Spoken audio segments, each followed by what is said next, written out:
ഇയാൾ ഒരു പക്ഷി നിരീക്ഷകനാണ്. ഒരിക്കൽ ഇയാൾക്ക് ഒരു മരച്ചുവട്ടിൽ നിന്നും ചെറിയൊരു പക്ഷിക്കുഞ്ഞിനെ കിട്ടുന്നു. എന്നാൽ അതിനെ കയ്യിലെടുത്തതും അയാൾ അത്ഭുതപ്പെട്ടു. ഈ പക്ഷിക്കുഞ്ഞിന് മനുഷ്യക്കുഞ്ഞിന്റെ മുഖഛായ, എന്നാൽ പക്ഷിയുടേതുപോലെ ചിറകുകളുമുണ്ട്.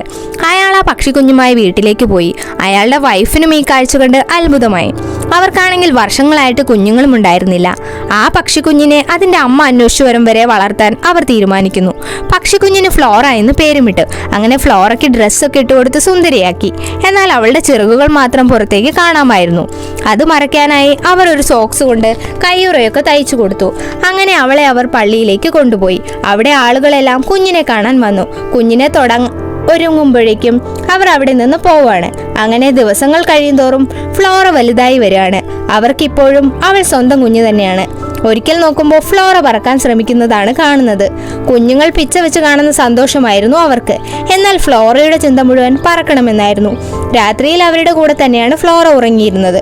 പിന്നെയും ഫ്ലോറയ്ക്ക് മാറ്റങ്ങൾ സംഭവിക്കുകയാണ്. അവൾ ഇപ്പോഴും ചെറിയ ചെറിയ ശബ്ദങ്ങളൊക്കെ ഉണ്ടാക്കാൻ തുടങ്ങിയിരുന്നു. ഇവളില്ലാതെ അവർക്ക് ജീവിക്കാൻ കഴിയില്ല എന്ന അവസ്ഥയായി. അവളെ സംസാരിക്കാൻ പഠിപ്പിക്കാൻ ശ്രമിച്ചിട്ടും ഫലം കണ്ടില്ല. ഒരു ദിവസം ഫ്ലോറ തറയിൽ നിന്ന് ചിലന്തിയെ പിടിച്ചു തിന്നുന്നു. ഇത് കണ്ട് അവൾക്ക് മണ്ണിരയൊക്കെ കഴിക്കാൻ കൊടുക്കുകയാണ്. അവൾ നന്നായി കഴിക്കുന്നതും കാണുന്നു. തങ്ങൾക്ക് പ്രായമായി ഫ്ലോറയെ ഇനി ആര് നോക്കുമെന്നതിൽ അവർക്ക് ആശങ്കയായി. അങ്ങനെ മനുഷ്യരുമായി ഇടപഴകാൻ അവളെ പഠിപ്പിക്കാൻ അവർ തീരുമാനിക്കുകയാണ്. അങ്ങനെ അവളെ ഒരു ഹോട്ടലിൽ കൊണ്ടുപോവാണ്.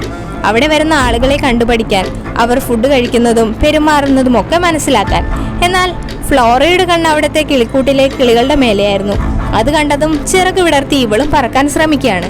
അത് മനസ്സിലാക്കി അവളെ ബാത്റൂമിൽ കൊണ്ടാക്കുകയാണ് അവർ. ആരെങ്കിലും കണ്ടാൽ പ്രശ്നമാവുമല്ലോ, അവൾ അവിടെ പറക്കാൻ ശ്രമിക്കട്ടെ എന്ന് കരുതി. എന്നാൽ കുറേ സമയം കഴിഞ്ഞിട്ടും അവളുടെ ശബ്ദം കേൾക്കാതെ വന്നപ്പോൾ അവർ ഡോർ തുറന്നു നോക്കി. അവിടുത്തെ വിൻഡോ വഴി ഫ്ലോറ പറന്ന് ദൂരത്തേക്ക് പോകുന്നു.